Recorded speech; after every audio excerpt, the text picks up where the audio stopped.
Nous pouvons aimer constamment. Le fruit de l'esprit, c'est l'amour. Galates 5, 22. Vous croyez tous qu'un des grands obstacles à la bénédiction, c'est le manque d'amour. Quand le corps est divisé, il ne peut y avoir de force.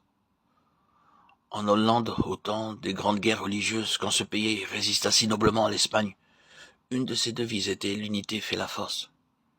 Et vous savez que c'est seulement quand le peuple de Dieu forme un seul corps qu'il est un devant Dieu dans les liens de l'amour, dans une profonde affection les uns envers les autres, un devant le monde, dans un amour que le monde peut voir.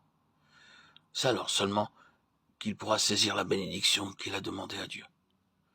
Rappelez-vous que si un vase, au lieu d'être entier, est en morceaux, il ne peut être rempli.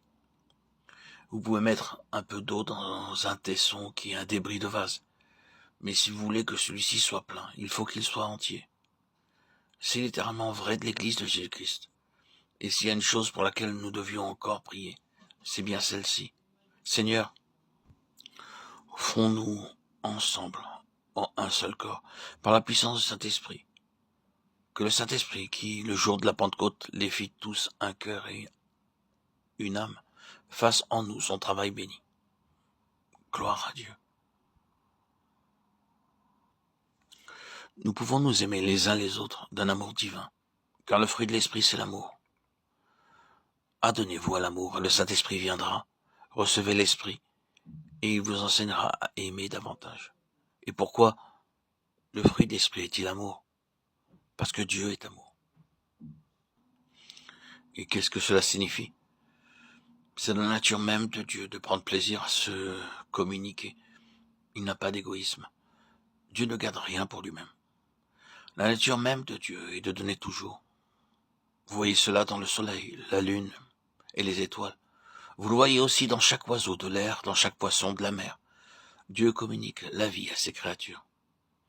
Et les anges autour de son trône, les séraphins et les chérubins qui sont des flammes de feu. D'où tirent-ils leur gloire? C'est parce que Dieu est amour qu'il les fait participer à sa lumière éclatante et à ses bénédictions. Et nous, qui sommes ses enfants rachetés, Dieu prend plaisir à répandre en nous son amour. Pourquoi cela? Parce que, comme je vous l'ai dit, Dieu ne garde rien pour lui-même. De toute éternité, Dieu avait un Fils unique et le Père lui-même a donné toutes choses. Et rien de ce que Dieu avait n'a été retenu. Dieu est amour. Comme je vous ai aimé, vous aussi aimez-vous les uns les autres. Jean 13, 34, 35. L'amour du Christ mourant devait être l'unique loi de leur conduite et de leur rapport les uns avec les autres. Quel message pour ces pécheurs, pour ces hommes remplis d'orgueil et d'égoïsme. Aimez-vous les uns les autres, leur dit Jésus, comme je vous ai aimé.